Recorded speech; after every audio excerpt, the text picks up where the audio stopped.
सबको एक long hair cut चाहिए बट द प्रॉब्लम इज तुम्हारा बाल जितने लंबे होंगे उतना ही प्रॉब्लम निकलेगा।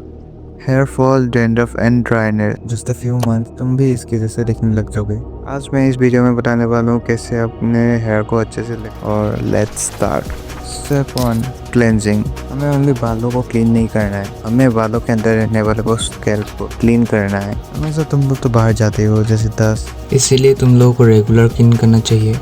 शैम्पू लगाना चाहिए, पर जो भी शैम्पू यूज़ करो बस तुमने सिर्फ अपने स्कैल्प को ही क्लीन करना है। तुम लोग एक्सपेक्ट मत करना है और ठीक हो जाएगा, ऐसा कुछ नहीं होता। Shampoo equal to cleaning.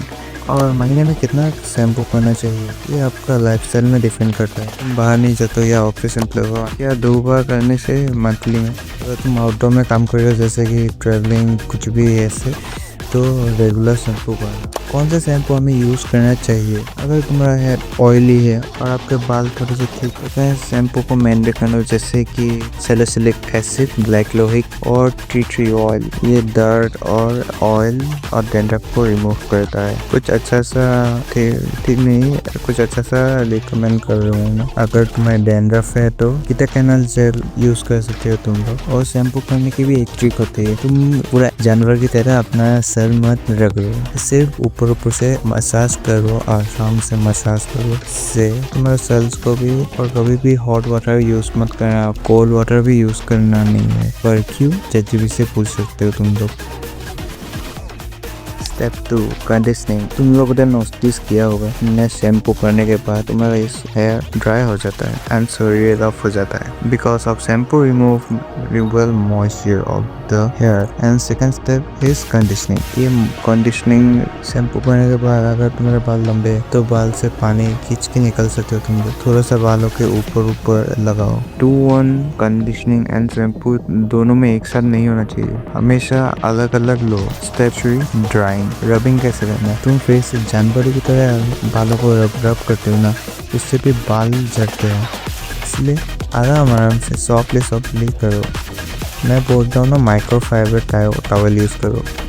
और हेयर ड्रायर यूज़ करो तो नॉर्मल कूल टेम्परेचर में रखना, क्योंकि अगर गर्म में रखोगे तो उसके से भी तुम्हारा सेल डैमेज हो सकता है।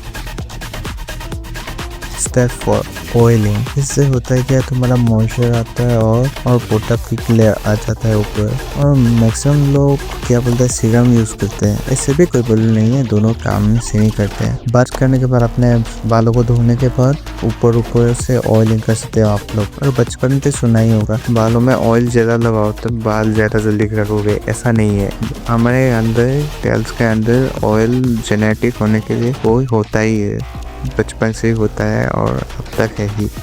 तो इसलिए नहीं चाहिए, हमें ओवर ऑयल नहीं चाहिए। और स्टार्टिंग प्रोडक्ट यूज़ कर रहे हैं जैसे कि वैक्स, जेल ऐसे यूज़ कर रहे हो तो कभी भी रूट्स के अंदर मत जाना, ऊपर ही लगाना। और मॉर्निंग में यूज़ कर रहे हो तो हमेशा सोने के पहले अपने बालों को धो के ही सोना। ओवरनाइट मत लगाना, नहीं तो बाल भी तब भी डैमेज होता है। Step 5, main nutrition. अगर तुम लोग खाना ही नहीं खाओगे तो तुम्हारे बाल ही कैसे बढ़ेंगे और बालों में न्यूट्रिशन ही कैसे मिलेगा? तुम अपने बालों को न्यूट्रिशन नहीं दोगे तो क्या होगा? प्रोटीन यूज कर सकते हो, and not gym protein, okay? तुम लोग खा सकते हो एग, चीज, चिकन, नट्स और सोयाबीन, ऐसे सब खा सकते हो तुम लोग। उससे प्रोटीन मिलता है बालों को।